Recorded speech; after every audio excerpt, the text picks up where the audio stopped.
आज की इस शोक सभा में सुब्रमण्यम जी और रोहिणी जी की जो हमारे स्कूल संचालक साथी थे, उनकी शोक सभा में उपस्थित Tulsi Prasad ji vice president NISA, Madhusudan ji vice president NISA, Ramchandra Reddy ji USMA state president, Y Shekhar Rao ji TRSMA president, Janardhan Reddy ji USMA founder president, फुल्लाह advisor, Chakram Naidu ji NISA coordinator, Ramana Reddy ji NISA coordinator, Kamal Teja ji NISA coordinator, Subbaiah ji Kannur district president, Lakshya ji Delhi affordable private school president, Anwar ji founder member of the NISA, Altaf Hussain ji, लाभेश्वर Reddy ji local Mandal president, Srinivas Reddy ji, Shiva Ramna Krishna Hyderabad से, Prasad Rao ji quality adviser NISA,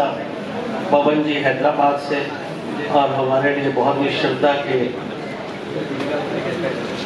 श्रद्धा स्वरूप सुब्रमण्यम जी के पिताजी, तो हम सारे पूरे हिंदुस्तान के राष्ट्र के शिक्षकों की तरफ से, पूरे अपुस्मा के शिक्षकों की तरफ से, ट्रस्मा के शिक्षकों की तरफ से सबसे पहले आपको शोक व्यक्त करते हैं और अपने साथी के प्रति श्रद्धांजलि व्यक्त करते हैं जिन्होंने अभी बहुत जीवन जीना था। असम में उनको इस संसार से विदा होना पड़ा।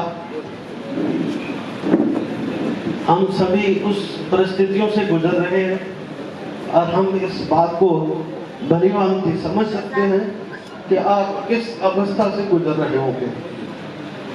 तो आपके इस दुख में हम शरीक होते हुए आपको एक आश्वासन अपनी तरफ से देते हैं कि इस दुख की घड़ी में एक एक राष्ट्र का स्कूल करस्पॉन्डेंट और एक एक शिक्षक इस दुख की घड़ी में, इस संवेदना की घड़ी में आपके साथ है। और ये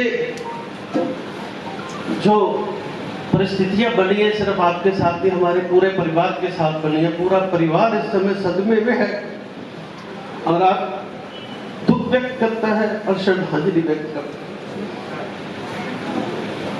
मैंने एक बात कहता हूँ, ये बहुत परिस्थितियां बहुत देर से बन रही थी और हम सरकार को आगाह कर रहे थे। बहुत सारे लोगों ने पहले भी राजस्थान में विधानसभा में ये मामला उठा कि 10 लोगों ने आत्महत्या इन परिस्थितियों की वजह से की, और इसका अगर स्पष्ट हम कारण कहें तो सरकारी आदेश ऐसे आए जिसने सारा शिक्षा जगत को जो है ध्वस्त करके रख दिया और हर व्यक्ति जो है ऐसी परिस्थितियों से गुजरने लगा।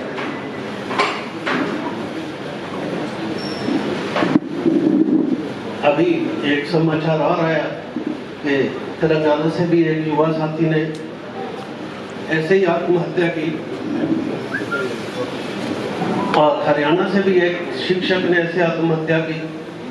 लेकिन बहुत दुख से कहना पड़ रहा है कि हमारे प्रधानमंत्री जो हर एक के मन की बात जानते हैं, हर एक के मन की बात करते हैं, उन पर इन शिक्षकों की व्यथा क्यों नहीं पहुंच रही?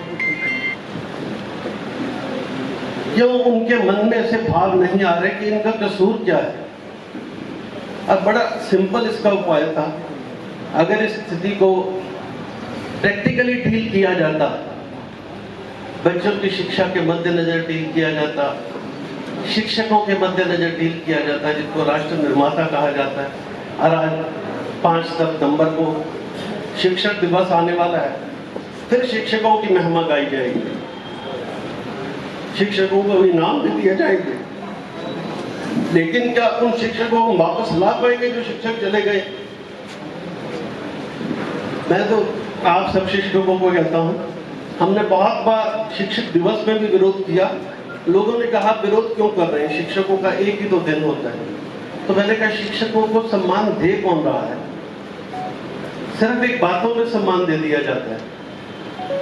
क्या शिक्षक दिवस है और शिक्षक दिवस में थोड़ा शिक्षक के गुण गा दिए जाते हैं। कहाँ शिक्षा की सुरक्षा, कहाँ शिक्षक का सम्मान?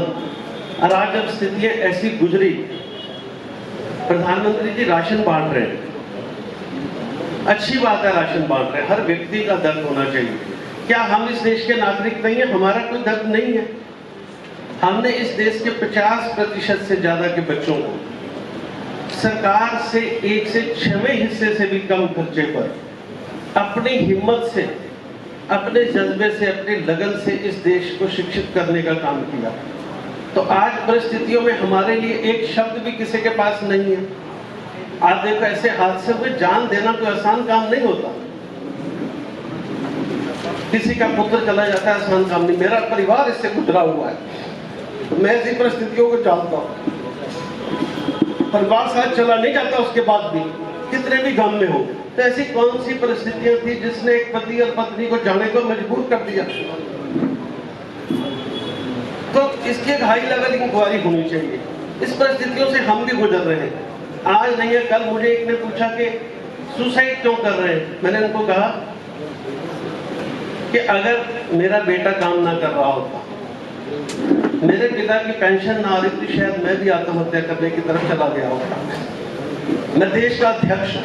तो ऐसे हालात स्कूल वालों के बने हुए और अधिकांश स्कूल इसी स्थिति से गुजर रहे हैं। कब किसके साथ कोई अनहोनी हो जाए किसी को पता नहीं। इतने बड़े हादसे हुए, मीडिया में भी उसके लिए तवज्जो नहीं आई। बड़ा दुख हुआ कि राष्ट्र निर्माता इस प्रकार के दौर से गुजर रहे हैं, फिर भी कटाक्ष किए जा रहे हैं, सोशल मीडिया पे कटाक्ष किए जा रहे हैं। स्कूल वालों के पास बहुत पैसे हैं।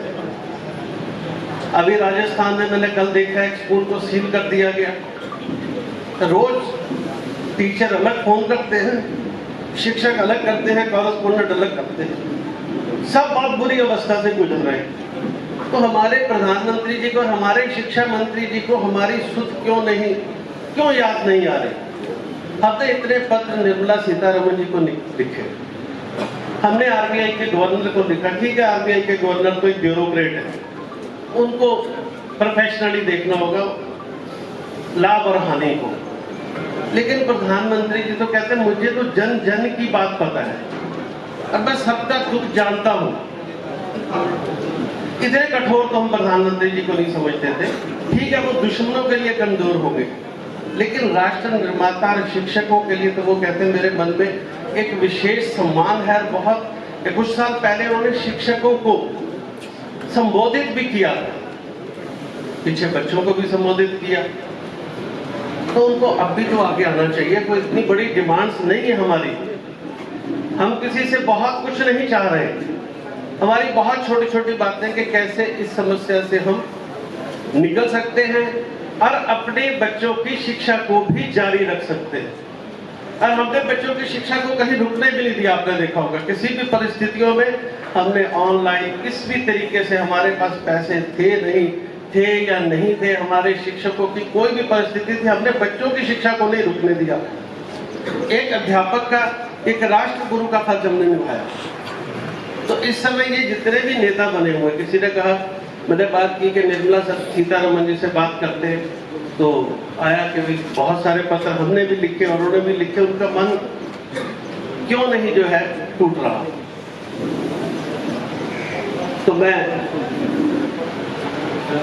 सारी स्थितियों को आप जानते हो, तो मैं एक मांग करता हूं सरकार से कि इसकी हाई लेवल इंक्वायरी की, क्योंकि इसके पीछे जो कारण है उससे बहुत मसले निकलेंगे कि क्यों उस दंपति ने जो है अपने जीवन का समापन किया। तो इसकी हाई लेवल इंक्वायरी हो ताकि उसके कारणों को जानकर उस कारणों को दूर किया जा सके और उनका बलिदान व्यर्थ ना जाए। मैं तो कहता हूँ ये आत्महत्या की हत्या है। कुछ कारणों ने उनको प्रेरित किया। किसने प्रेरित किया कि उन्होंने जीवन की लीला त्यागी? वो कारण सामने आने चाहिए। अगर उस कारण के पीछे कुछ लोग हैं तो उनको भी सामने आकर उनको सजा मिलनी चाहिए और हाई लेवल इंक्वायरी हो। और जिन मुद्दों पर ये सारी उन्होंने अपना जीवन का त्याग किया उसका समाधान भी होना चाहिए। तो मैं उनके पिताजी को फिर नमन करते हुए मैं कहता हूँ कि पूरे राष्ट्र के अध्यापक, शिक्षक आपके साथ हैं। जो भी सहयोग हम कर सकेंगे हम बातचीत कर वो आपके परिवार को वो सहयोग अपनी तरफ से हम करने के लिए अपना वादा आपसे करते हैं। इसी के साथ मैं परिवार को संवेदना देते हुए इनको श्रद्धा सुमन अर्पित करता हूँ कि इनका गया हुआ जीवन व्यर्थ नहीं जाना चाहिए। और निशा इसके लिए एक स्ट्रेटेजी बना रही है अपने सारे लोगों के साथ मिलकर कि कैसे इनके जो कुर्बानी इनकी हुई है वो व्यर्थ ना जाए और सरकार इससे जाके और बाकी शिक्षकों को ऐसे ना करना पड़े। मैं शिक्षकों से भी अपील करता हूँ कि कृपया कोई अपने जीवन का त्याग मत करे। बहुत निष्ठुर हो रही है दुनिया, अपने जीवन का त्याग मत करे। धन्यवाद।